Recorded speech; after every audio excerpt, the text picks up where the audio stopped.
ketika Rasulullah SAW dituntut kafir Mekah, kita tahu kan mereka nuntut apa misalnya? Mereka nuntut tuh, Muhammad saya percaya kamu Rasul, tapi syaratnya Mekah yang tandus sulap, jadi kota yang subur makmur, menjadi jannat subur makmur. Atau begini saja Muhammad, kalau kamu gelo sama saya mangkel karena kita ada iman, turunkan saja azab, kisafam minas sama, turunkan saja azab. Atau begini Muhammad, kamu kan bilang utusan Allah, kamu datang saja bersama Allah digandeng gitu. Digandeng, terus sama Allah diangkat tangan kamu, dimaklumatkan kalau kamu Rasulnya. Karena mereka dengan logika yang salah, yang dikatakan mukjizat itu sesuatu yang seperti itu. Artinya kalau kamu berpikir mukjizat yang seperti itu, berarti Anda turunan kafir Quraisy.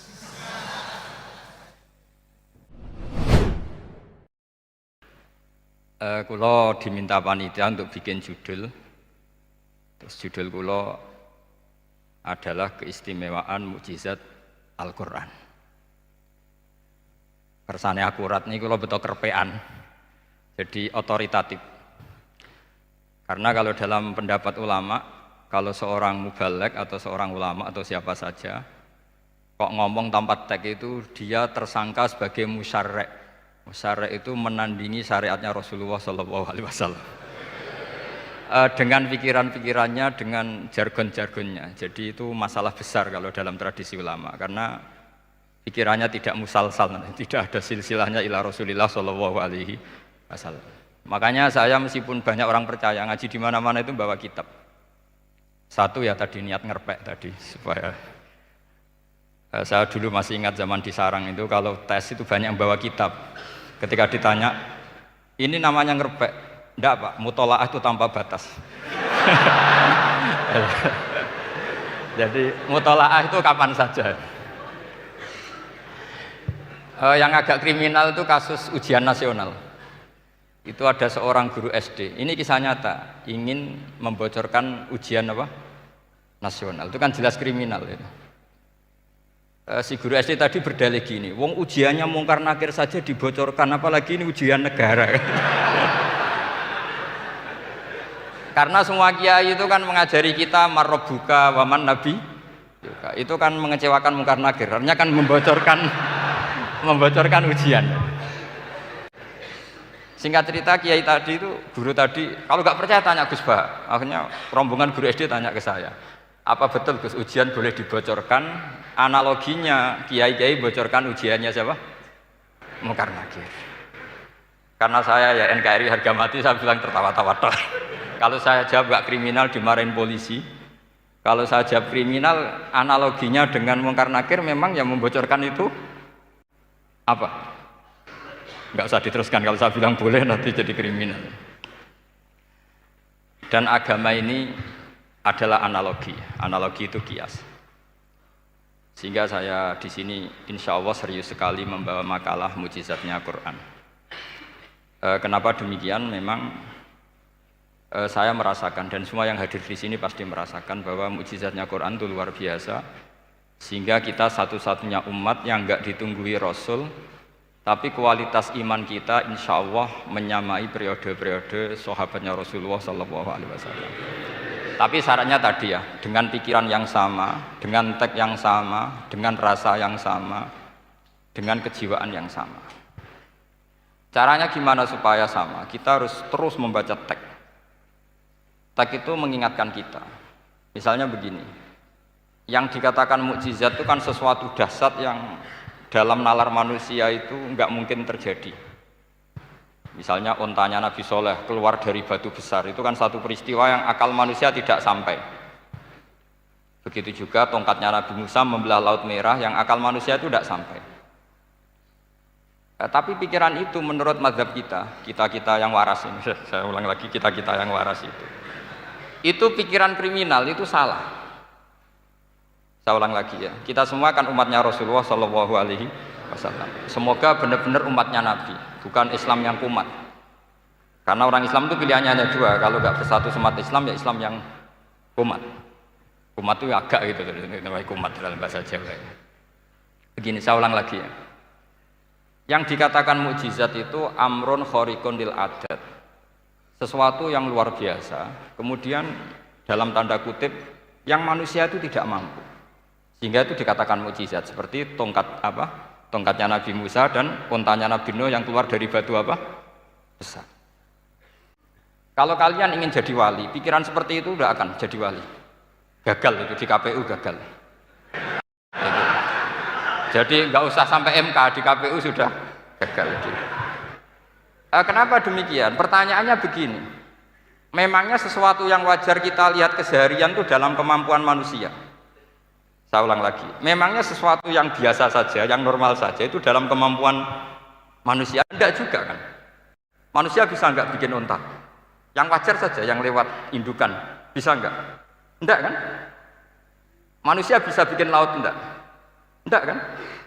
Jadi kalau mukjizat itu dengan definisi sesuatu yang manusia tidak mampu, memangnya keseharian alam ini manusia mampu? Enggak juga kan? Nah, karena agama Islam dengan logika itu, Rasulullah SAW menolak mukjizat yang seperti itu. Ya, menolak mukjizat yang seperti itu. Makanya saya bilang pikiran pertama tadi itu kriminal, karena itu ditolak oleh Rasulullah SAW. Karena ya itu tadi, kalau itu dituruti, lama-lama kita tidak tahu kedahsyatan ciptaan Allah keseharian. Makanya ketika Rasulullah diminta laula utiya mislama utiya Musa, ya Muhammad itu punya mukjizat kayak tongkat Nabi Musa. Kasolihin Nuh, kasolihi Soleh. Apa karena koti apa? Soleh. Sebagaimana untanya Nabi Soleh. Apa jawabnya Allah? Wa ma min dabatin fil ardi wala ta'iri yatiru bi janahihi illa umamun amsal. Sebagian dijawab inna fi khalqis samawati wal ardi wa ikhtilafil laili wan nahar sampai saat terusnya wa tasrifir riyah saat terusnya la ayatil liqaumi yaqilun.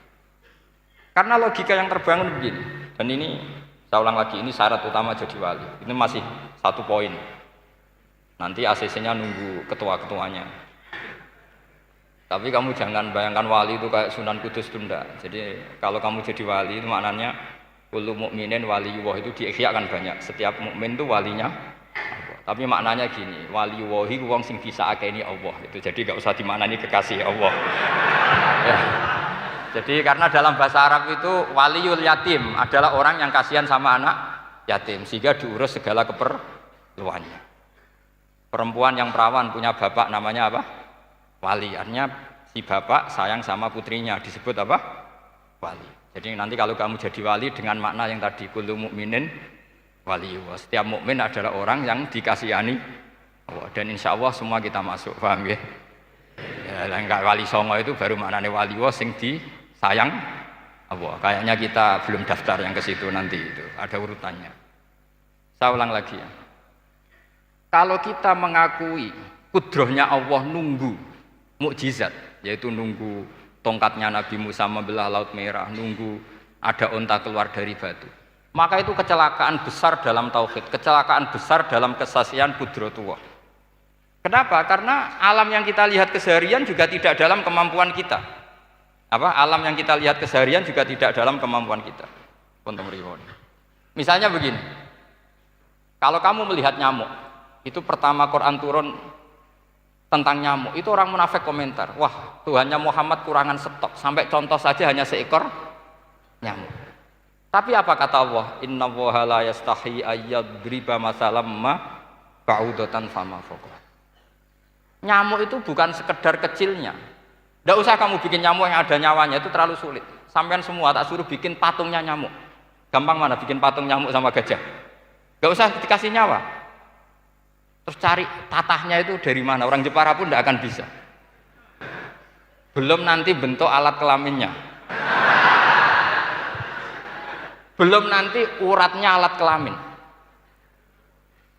Belum nanti punya jantung, jantung punya urat. Jantungnya nyamuk juga punya kuman.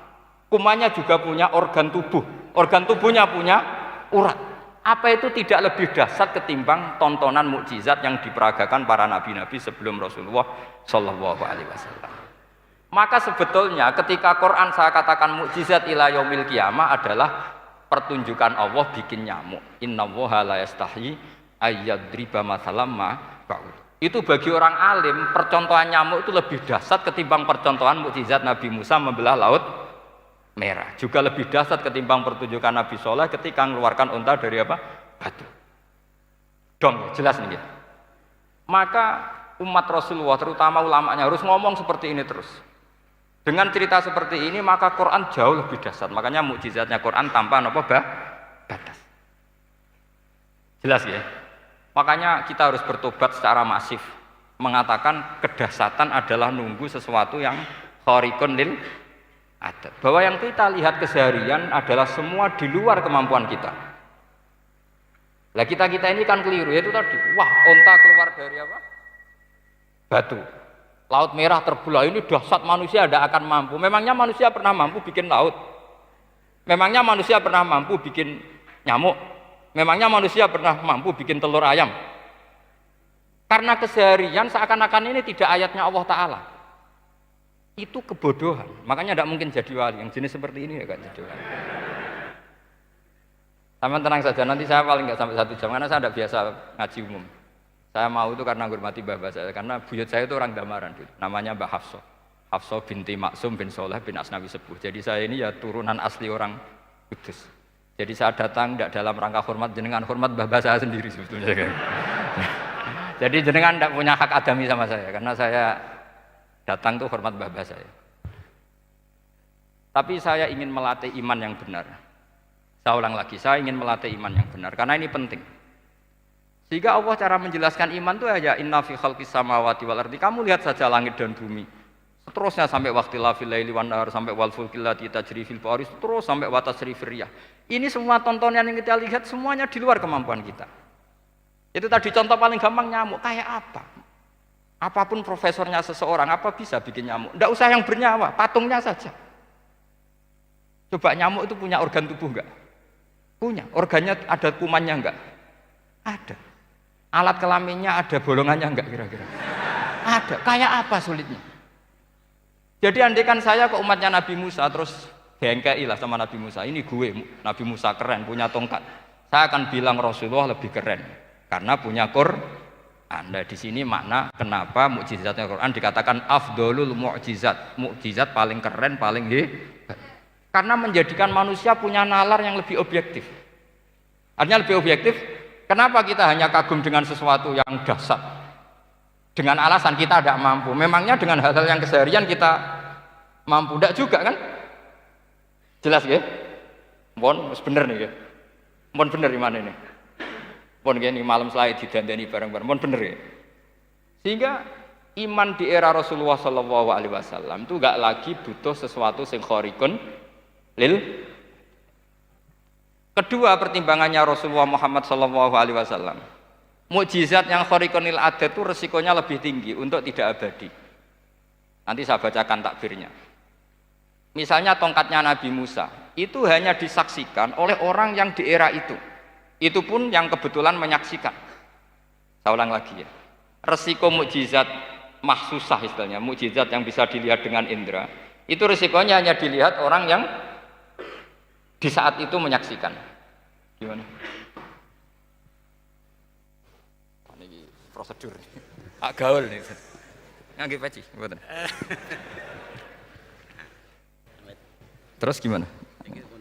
Oke. Saya teruskan lagi ya. Niki mau normal nih.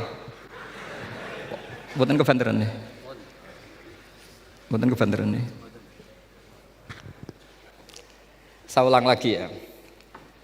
Jadi yang dikatakan mukjizat itu seringnya kan dikasih definisi satu pertunjukan yang di luar kemampuan manusia. Sehingga tongkat Nabi Musa membelah Laut Merah disebut apa? Mukjizat. Ontanya Nabi Soleh keluar dari batu disebut apa? Terus lucunya disebut alasannya karena manusia tidak mampu. Memangnya manusia mampu bikin onta normal yang lewat indukan? Mampu enggak? Enggak. Artinya umatnya Rasulullah lebih sering melihat kekuatan Allah Subhanahu wa ta'ala kulla waqtin wa hinin, setiap saat, karena cara berpikir sudah dibenahi Al-Qur'anul Karim. Paham ya? Maka untuk jadi wali umatnya Nabi itu lebih mungkin karena melihat kedahsyatan Allah setiap saat. Tidak usah nunggu sesuatu yang super kayak apa? Kan filakil bahri, sebagaimana laut terbelah oleh tongkatnya Nabi siapa? Musa. Terus ketiga, kalau logika mukjizat gini itu terus menerus, seperti yang dialami Nabi Musa, resikonya adalah umat selalu menuntut hal yang aneh-aneh dan melupakan hal yang pokok. Itu lebih bahaya lagi. Misalnya begini contoh gampang. Kita ini hidup di bumi setelah sampean belajar ilmu falak atau astronomi atau belajar geologi. Planet yang sebesar ini apa? Semuanya itu sudah maha dahsyat. Gara-gara kita berpikir butuh kejadian yang aneh. Ya gara-gara ingin kejadian yang aneh. Mungkin lama-lama Anda ingin cari model hewan yang kepalanya itu di pantat. Baru percaya kudrahnya Allah. Lama-lama kamu jadi dukun. Seneng ular yang berkepala manusia, itu baru dahsyat. Nanti menjadi klinik. Makanya kritiknya ulama, mukjizat itu tidak perlu dituruti. Karena kalau dituruti itu bahaya bagi kelangsungan kenormalan kita. Makanya kata Abdul Hamid Khan, termasuk kitab yang saya kagumi, kata beliau begini, yang menjadikan orang kafir adalah dia nganggep kudrahnya Allah Ta'ala itu bergantung sesuatu yang dahsyat. Dia nggak sadar bahwa keseharian dalam hidupnya semuanya pertunjukan kudrahnya Allah Subhanahu wa Ta'ala. Kayak tadi, saya contohkan nyamuk tadi. Inna woha la yastahi ayyadriba masalam ma. Terusannya ba'udotan fama fokwa. Kayak apa susahnya bikin nyamuk? Sudah kecil, punya alat kelamin, punya organ, punya urat, lalu dalam tubuhnya juga ada kuman, kumannya juga berorgan. Kebayang nggak Anda bikin seperti itu? Enggak. Dahsyat mana dengan tongkatnya Nabi Musa? Sama-sama berstatus kita tidak mampu sama sekali. Dahsyat mana? Sama kan? Nah, itu yang diinginkan Rasulullah Shallallahu Alaihi Wasallam, dan Al-Quran menggiring kita cara berpikir begitu terus. Sehingga Quran cukup menghentikan wa ma min dabbatin fil ardi wala ta'iri yatiru bi janahaihi illa umamun amsalukum. Sebetulnya burung yang setiap hari terbang, yang setiap hari lewat Anda, itu semuanya bukti kekuasaan Allah Subhanahu wa Ta'ala. Tidak usah nunggu kejadian-kejadian super dahsyat. Terus keempat, korbannya para kiai, termasuk saya. Jadi nanti kalau saya tidak bisa haji terbang, wah tidak kiai, tidak bisa terbang. Tidak bisa kayak Harry and Potter misalnya gitu, tidak bisa kayak Harry. Jadi nanti kiai juga dituntut gitu, bisa terbang kayak Aladin. Jadi nanti repot. Semua kebenaran agama bergantung pimpinannya ini punya kedahsyatan-kedahsyatan itu. Akhirnya celakanya apa? Ada orang yang pura-pura dahsyat tapi penipu, kayak kasusnya Dimas Kanjeng. Oh nggih. Mboten apa-apa, sing penting ini lancar mon. Nggih monggo.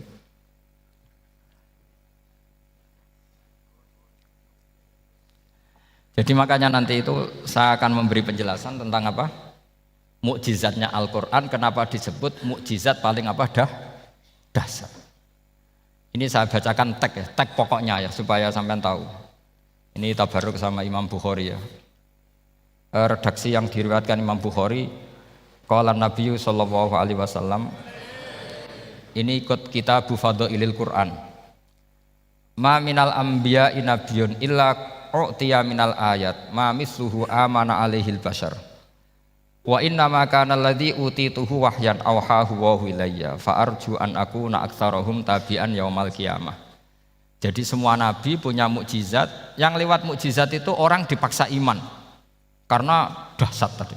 Saking dahsyatnya terus cocok tidak cocok itu percaya. Tapi kata Rasulullah, mukjizat saya itu berupa wahyu yaitu Al-Qur'an, dan saya berharap dengan mukjizat itu saya adalah nabi paling banyak pengaruhnya yaumal kiamah, maknanya paling banyak orang yang iman. Terus di sini dikomentari oleh syarehnya ya, oleh penyarahnya yaitu Ibnu Hajar Al-Asqalani. Ya saya baca Arabnya saja. Sampean harus pura-pura paham jadi keren. Jangan minta saya terjemah nanti harus pura-pura paham. Bagus kok, mantas sabah bi qaumin fa huwa minhum. Jadi bergaya orang kaya ya dikira apa? Kaya, bergaya ulama ya dikira apa? Ulama. Nanti bergaya wali juga dikira wali. Saya baca ya, ini luar biasa menurut saya. Al makna annal mu'jizati al madiyata kanat khissiyatan tusyahadu bil absor kana qoti soleh wa asa Musa. Wa mu'jizatul Qur'ani tusyahadu bil basirah. Jadi kayak tadi, kedahsyatan tongkat Musa itu karena apa? Laut kok bisa dibelah sebuah tongkat. Itu aneh. Kalau maknanya aneh adalah di luar kemampuan manusia, nyamuk lebih aneh. Kayak apa susahnya bikin organ apa? Nyamuk yang sekecil itu. Artinya bedanya apa? Tongkatnya Nabi Musa dengan pertunjukan nyamuk yang sama-sama mengarah satu titik, yaitu mengakui absolutisme kudrahnya Allah Subhanahu. Sama ndak? Sama. Sehingga umatnya Rasulullah tidak perlu ditunggoni mukjizat simsalabim. Cukup penalaran akal. Ini namanya basirah apa? Basirah. Nggih jelas ya? Mohon sampean ra usah kepen roh tokatnya Nabi Musa toh. Cekap melihat apa? Nyamuk. Ya sudah bagus, sudah maju, sudah keren. Ya jelas ya. Li'annal ladzi yusyahadu bi ainir ra'si yang qaridu bin qiradi musyahidihi walladzi yusyahadu bi ainil aqli baqin yusyahiduhu kullu man jaa ba'dal awwali mustamirron. Sesuatu yang dipertontonkan lewat sesuatu yang fisik kayak tongkat Nabi Musa, itu yang percaya langsung tentu yang melihat. Setelah itu ada yang percaya, ada yang enggak. Bisa saja itu hoax, bisa saja macam-macam. Tentu yang enggak percaya tentu salah, ya kita sepakat. Tapi tetap saja yang enggak menyaksikan itu bisa saja enggak percaya. Paham ya? Tapi logika kedahsyatan nyamuk, siapapun yang punya nalar percaya. Artinya giringan Al-Quran untuk melihat mukjizat itu kedahsyatan Allah bikin nyamuk itu abadi ila yaumil kiamah, dan siapapun yang waras akan ikrar dan tetap menyaksikan karena insya Allah ada nyamuk terus ila yaumil kiamah. Itu kan teman tidur kita, paham? Makanya kamu kompromi dengan nyamuk, sekali-kali jangan dicablek, ini ayatnya Allah. Ya bila perlu dicium, dielus-elus gitu. Karena saya yakin yang hadir di sini andekan melihat tongkatnya Nabi Musa kira-kira dilus-lus enggak? Kira-kira? Andekan loh, kamu punya kesempatan melihat tongkatnya Nabi Musa, gimana? Dilus-lus, dikai mori, dikai kembang 7 taman, kan gitu. Tapi kenapa nyamuk enggak kamu begitukan? Toh sama-sama ini ayatnya Allah yang luar biasa. Makanya ini ngaji di sini saya ulang lagi, sama ndak perlu merasa punya hak adami sama saya, karena saya memang buyut saya kandung itu orang Gamaran, namanya Mbah Hafsah. Hafsah itu binti Maksum bin Soleh bin Asnawi Sepuh. Jadi saya ini termasuk turunan beliau yang keluar dari Kudus di Rembang. Karena mbah saya kandung itu sepupunya Mbah Sahal, ya sama Mbah Sahal ibunya Badiah, Badiah ya putrinya Mbah Hafsah ini. Kalau ibu saya namanya Sofiyah ya putrinya Mbah Hafsah ini. Jadi kenapa saya cerita ini ya memang Quran sudah terang-terangan ngendikan dzurriyatam ba'duhan apa mimba. Jadi kekuatan dzurriyah itu luar biasa. Jadi kita menjaga harkat dan martabat para leluhur supaya ilmu ini terjaga. Jangan marisi gayane tok, bae alim terus putune pedita-pediti gak alim terus gak keren, menurut saya itu malu itu. Jadi marisi itu ya kalau putunya orang alim ya alimnya, jangan marisi mulyane. Orang alim terus mulya tok gelem dicucup itu gak keren menurut saya. Niru alimnya dulu baru sama-sama dicucup itu baru betul, paham ya? Jadi ada aturannya. Saya teruskan. Sehingga Quran kalau menggiring mukjizat, ketika Rasulullah SAW dituntut kafir Mekah, kita tahu kan mereka nuntut apa misalnya? Lan nu'mina laka hatta tafjura lana minal ardi napa yam bu'a au takuna laka jannatum min nakhili wa inabin fatufajjiral anhara khilalaha napa tafsira autus kita sama akama zamta alaina kisafan au ta'tiya billahi wal malaikati qabila au yakuna laka baitum min zuhrufin au tarqa sama. Masih mereka bilang gini, walan nu'mina liruqiyika hatta tunzila alaina kitaban naqra'u. Mereka nuntut tuh, Muhammad saya percaya kamu rasul, tapi syaratnya Mekah yang tandus sulap jadi kota yang subur makmur, menjadi jannat subur makmur. Atau begini saja Muhammad, kalau kamu gelo sama saya mangkel karena kita ada iman, turunkan saja azab. Kisafah minas sama, turunkan saja azab. Atau begini Muhammad, kamu kan bilang utusan Allah, Kamu datang saja bersama Allah digandeng gitu. Digandeng terus sama Allah diangkat tangan kamu, dimaklumatkan kalau kamu rasulnya. Au ta'tiya billahi wal malaikati qabila. Karena mereka dengan logika yang salah. Yang dikatakan mukjizat itu sesuatu yang seperti itu. Artinya kalau kamu berpikir mukjizat yang seperti itu, berarti Anda turunan kafir Quraisy. Anda turunan apa? Kafir Quraisy. Maka nggak boleh berpikir mujizat seperti itu. Nyatanya Allah cukup menjawab dengan ayat wa ma min dabatin fil ardi wala ta'iri yatiru bi janahihi illa umamun amsalukum. Dijawab lagi inna fi khalqis samawati wal ardi wa ikhtilafil laili wan nahar wal fulkil lati tajri fil bahr saturuse la ayatil liqaumi yakin. Semudah itu kita iman kedahsyatan kudrahnya Allah. Cukup melihat kerbau. Kok bisa ya jaga populasinya? Padahal tidak pernah dia seminar cara jaga populasi. Nyatanya tetap terjaga. Tanpa lamaran ya bisa jaga keturunannya. Tanpa sesar ya anaknya lancar. Tanpa sesar kan? Artinya mereka bisa. Karena di sini ada kudratullah. Ada apa? Ada kudratullah. Nah kalau iman seperti itu, Anda baru betul. Yaitu yang disebut Allah ya tanazzalul amru bainahunna lita'lamu annallaha ala kulli syai'in qadir wa annallaha qad ahata bi kulli syai'in ilma. Semua urusan di alam raya ini hanya Allah ingin mempertontonkan bahwa saya kuasa. Jadi tidak perlu nunggu yang aneh-aneh. Sehingga andaikan saya ketemu Nabi Musa dan ketemu Rasulullah Muhammad SAW, pasti saya milih Nabi Muhammad sebagai ketua.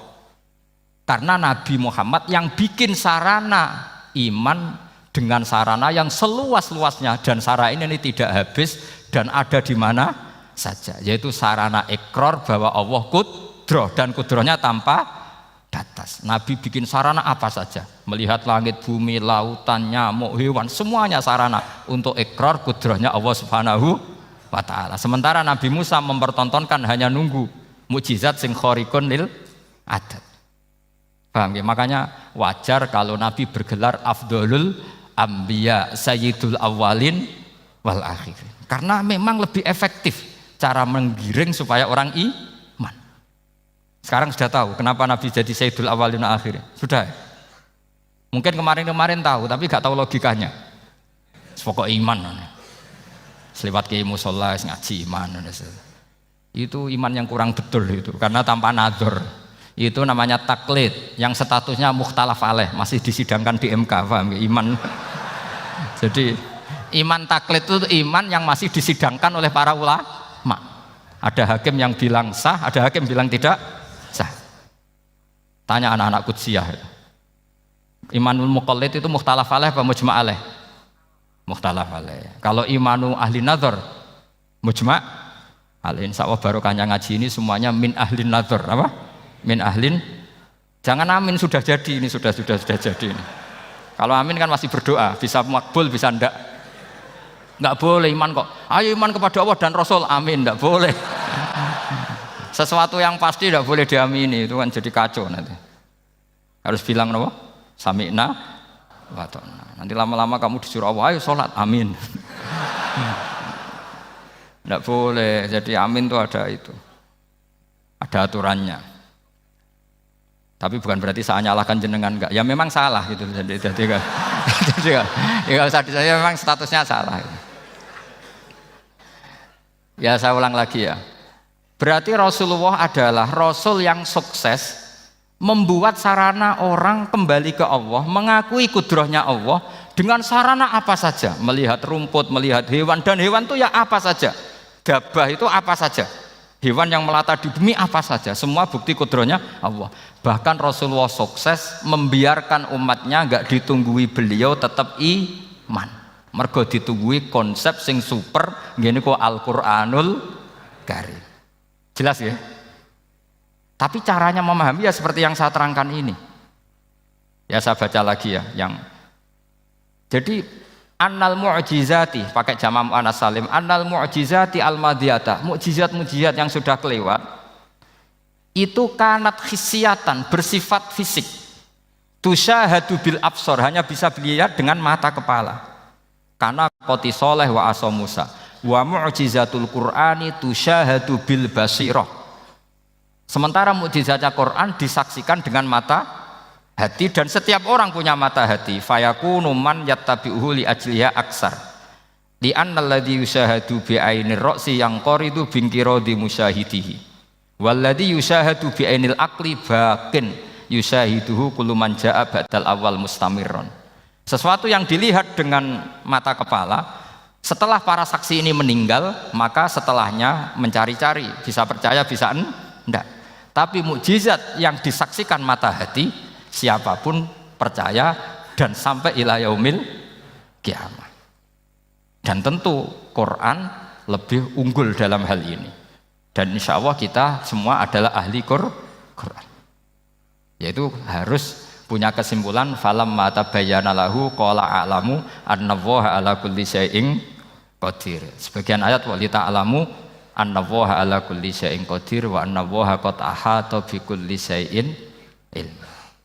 Itu kenapa mukjizat Al-Qur'an dasar. Itu yang gampang-gampang ya, melihat nyamuk, unta, kerbau itu yang gampang. Anda tak naikkan kelas sedikit menjadi agak ilmiah. Misalnya begini, kamu ahli falak. Misalnya kamu ahli falak, misalnya kayak Batu Rehan ya. Itu pasti tahu kalau matahari dan rembulan dibikin Allah itu asyamsu wal qamaru bihusban. Bahwa matahari dan rembulan dibikin ini untuk hisab. Walladzi ja'ala syamsa diya wal qamara nura wa qaddarahu manazila li ta'lamu 'adadas sinina wal hisab. Sehingga ketika ternyata betul Samsiyah bisa dihitung menjadi tahun Samsiyah, yang oleh bahasa milenial disebut Masihiyah. Sayyidina Umar agak tersinggung. Sebetulnya yang namanya hisab itu tidak ada hubungannya dengan Masehi dan Hijriyah, itu tidak ada. Semua berdasar matahari atau apa? Rembulan. Lah sialnya yang Samsiyah ini oleh bahasa internasional disebut apa? Masihiyah. Makanya Sayyidina Umar marah terus bilang ya sudah kalau gitu Qamariyah bikin apa? Hijriyah. Jadi itu sebenarnya nama politik. Sebetulnya kalau objektif yang jadi ukuran ya Samsiyah sama Qamariyah. Berhubung ini sudah diambil tetangga, partai sebelah, akhirnya ya kira-kira gitu loh. Jadi kira-kira seperti itu. Akhirnya kita namanya apa? Hijriyah, apa Samsiyah sama apa? Hijriyah. Sebetulnya yang asli ya Samsiyah, Qamariyah. Tapi nggak apa-apa lah. Dunia itu mesti ada politiknya. Lah yang repot orang-orang fanatik hukum pakai bahasa nasional, itu repot. Jadi misalnya kematian Yesus Kristus, itu mesti Batu Rehan kan nggak percaya. Akhirnya ditambahi kematian Sibeh. Karena kalau bilang iya kan percaya, makanya ditambahi apa? Sibeh. Karena menurut orang Islam berkeyakinan Nabi Isa itu nggak terbunuh, maka ditambahi apa? Sibeh. Saya dulu pernah usul, karena beliau itu kalau manggil bahasa itu bude, jadi saya pernah sowan usul. Mbok ditulis gini saja, Mbah. Kematian Yesus dalam kurung katanya. Tapi mungkin terlalu vulgar ya. Jadi akhirnya dibikin apa? Sibeh ya. Di kalender Kudus kan apa? Sibeh ya, ditambahi Sibeh. Ya nggak apa-apa lah. Yang penting keyakinannya masih benar gitu. Jadi masih benar. Kalau usulan saya terlalu ekstrim, masa dikasih apa? Katanya.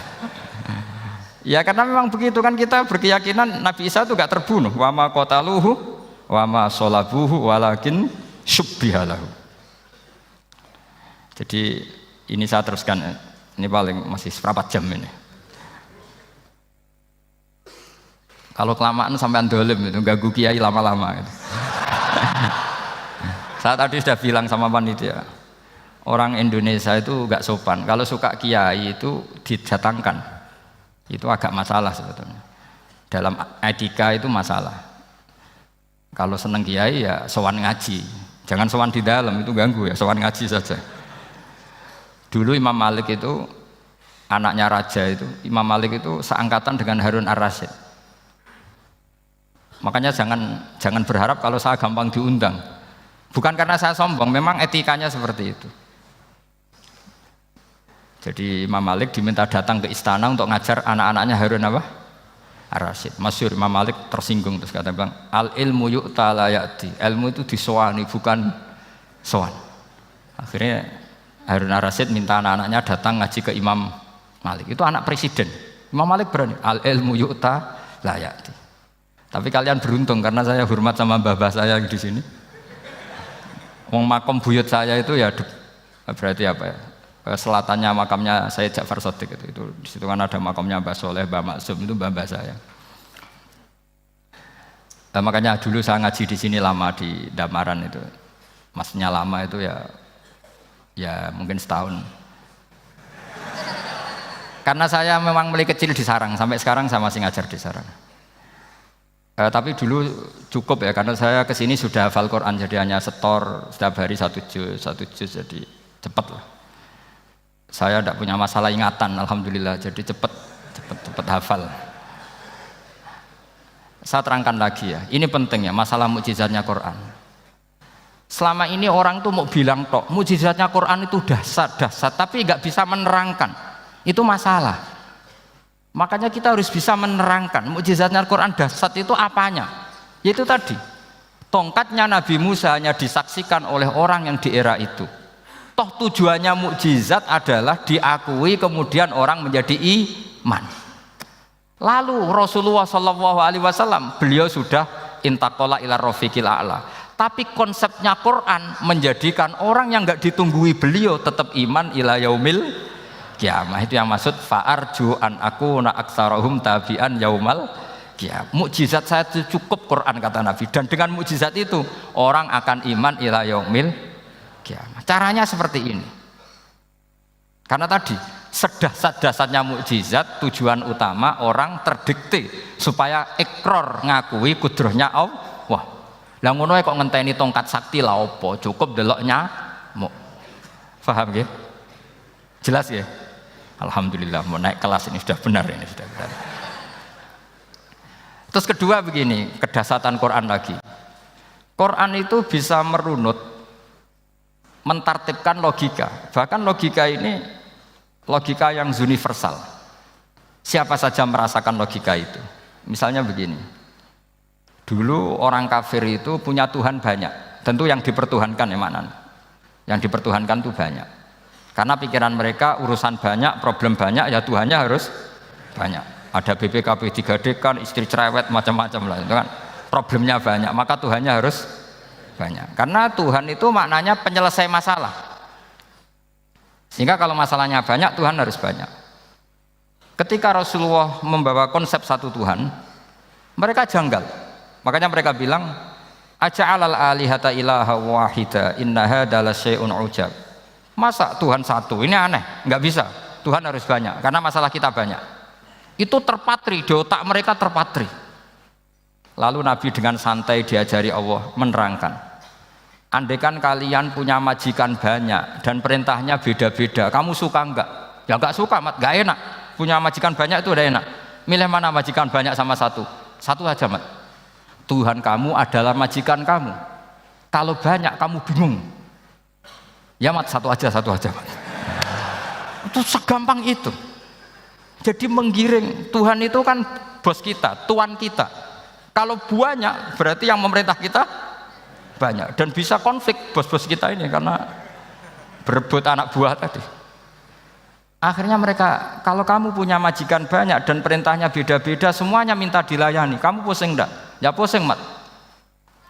Minta mana? Majikan banyak sama satu? Satu saja, Muhammad.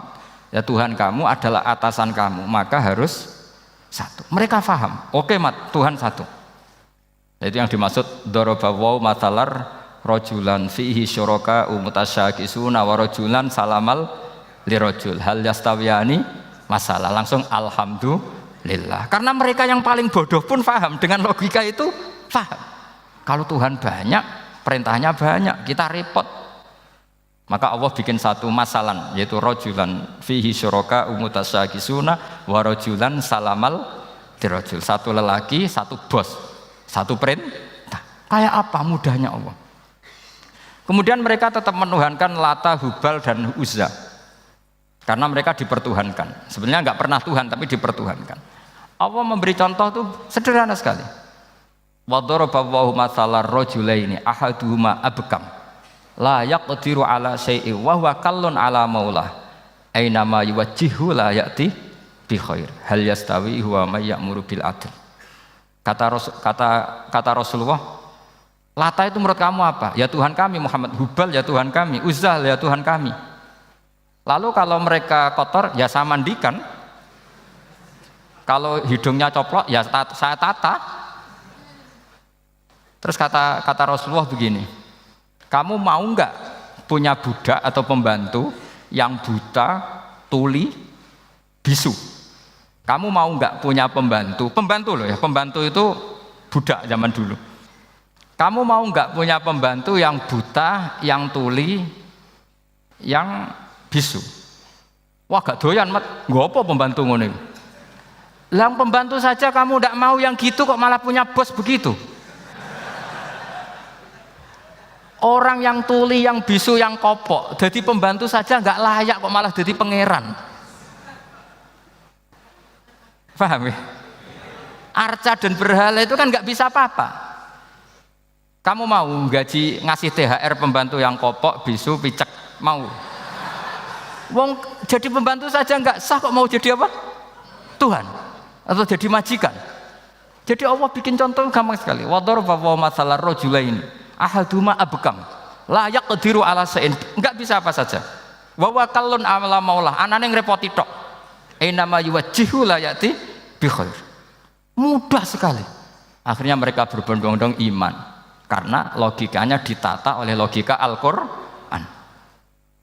Makanya agama ini sebenarnya enggak pernah datang dengan kekerasan, itu enggak pernah. Bil hujjah, dengan argumentasi. Itu disebut qul falillahil hujjatul balighah. Nah, sekarang orang rapati soal argumentasi, senengane neror. Itu rapati ngaji. Sebenarnya agama ini mudah, ad-dinu yusrun, agama ini mudah, logikanya gampang. Untuk tidak menuhankan Yesus atau Isa, Quran juga datang dengan penjelasan yang enggak jelimet, yang gampang saja. Kata Allah, mal masihu ibnu maryam illa rasul qad khalas min qablihir rusul wa ummuhu siddiqah kana yakulanit. Kok arani pangeran piye? Nek mangan ya lesu. Kamu kebayang enggak misalnya punya Tuhan terus mbok gratisi pas marung, terus kamu bangga, alhamdulillah tadi habis nggrasiti Tuhan, tadi kelihatannya kelaparan tak gratisi, senangnya bukan main. Kamu mau punya Tuhan yang seperti itu? Mau? Nggak mau kan? Allah menjelaskan karena yakulanit kuduyan sego, artinya nak orang mangan yo lemes. Pas kamu minta ternyata Tuhannya baru lemes. Jadi Quran itu tidak sinis enggak, tapi menggiring logika bahwa ini tidak mungkin Tuhan. Wong kana ya kulanit. Gampang kan? Itu gampang.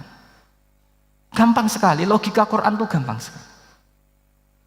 Dan masalahnya kita sekarang tidak mengkaji Quran yang sisi ini. Ya termasuk kritik kita ya, tapi ya sudahlah, ini dunia ya macam-macam. Ono sing ngaramno lomba, ono sing mendukung lomba, macam-macam. Saya tidak dalam posisi mendukung dan menolak. Saya 0-0, jadi tidak ke kanan, tidak ke kiri dalam konteks tadi. Karena ya sudahlah, itu sudah takdir, semuanya takdir. Ada yang setuju lomba, ada yang mengharamkan apa?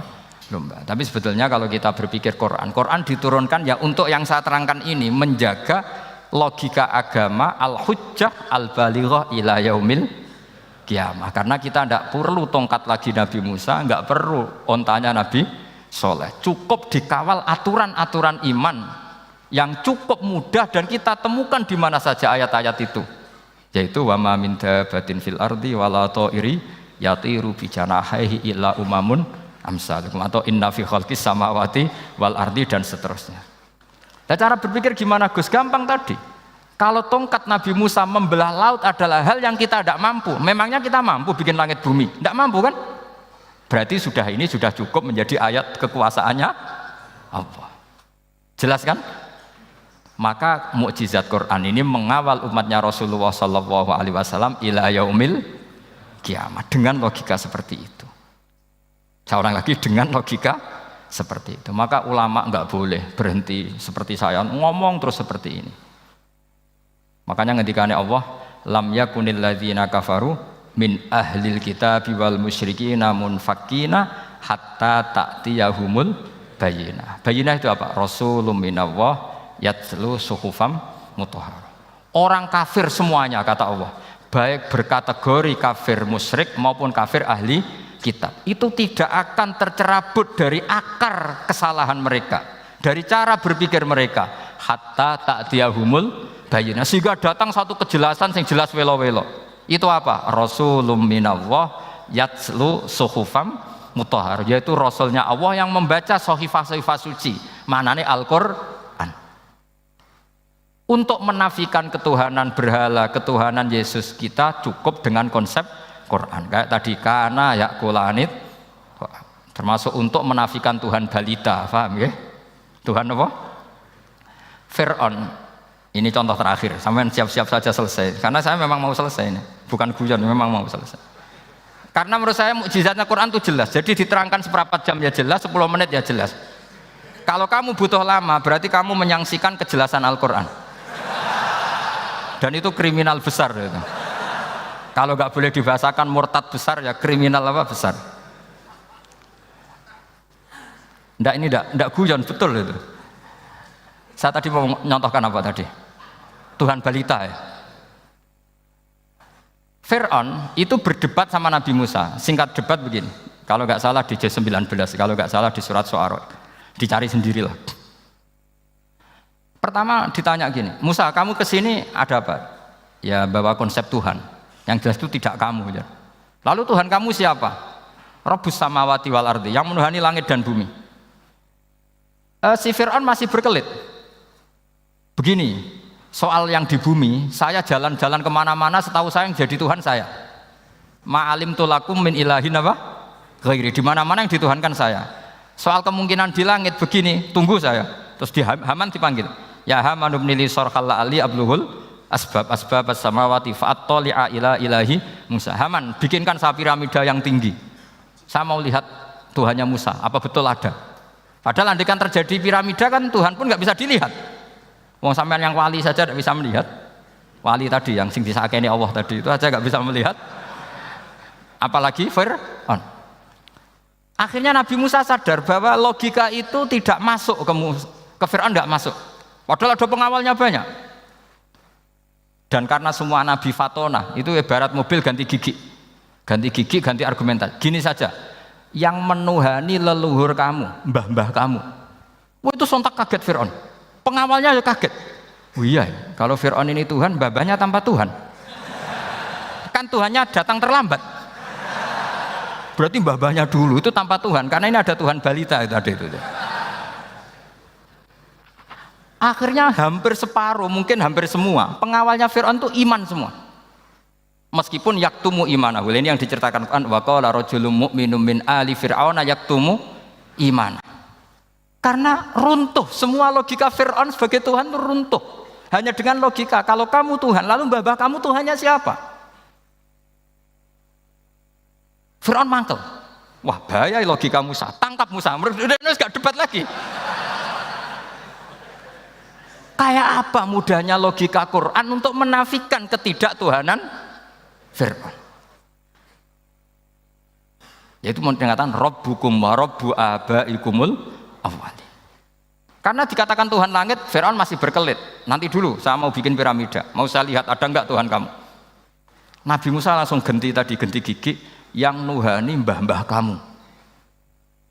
Orang kan masih pikir, ini kalau Tuhan betul, lalu orang-orang dulu Tuhannya siapa? Kan Tuhannya datang terlambat.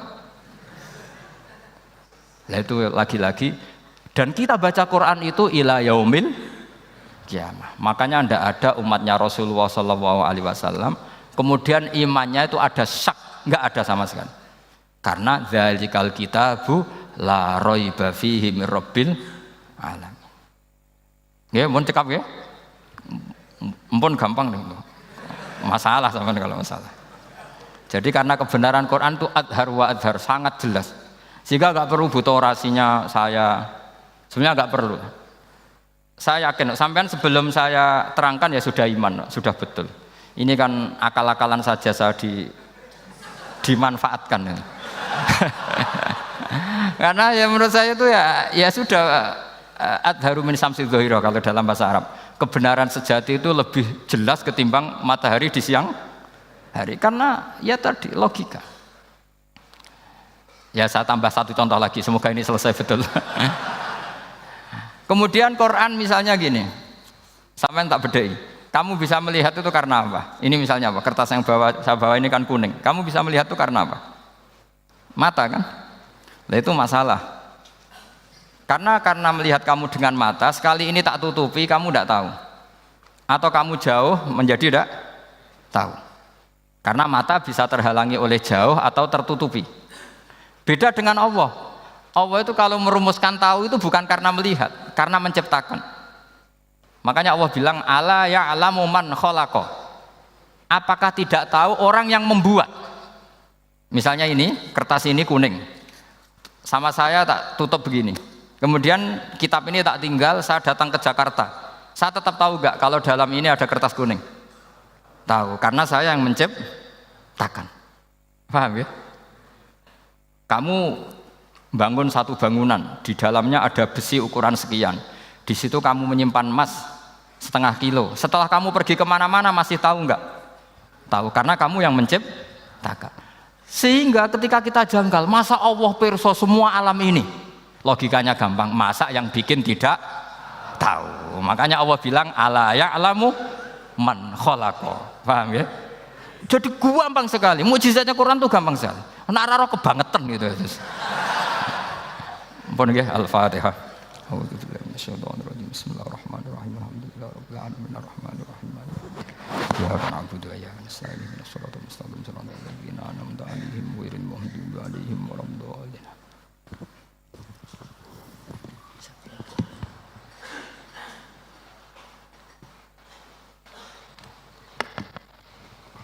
Yang doa siapa?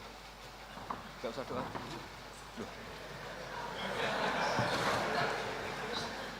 Kalau doa itu sunatnya khufyah, rahasia, jadi tidak bisa mik. Bismillahirrahmanirrahim. Wala alihi washabbihi baraka sallam. Wa maj'alna mutahabbina fika mutanasina fika mutabaina. Waj'alna ya Allah ma yaqumu bi hadhihi al-amri wa ila kalimat himmatina fi hadhihi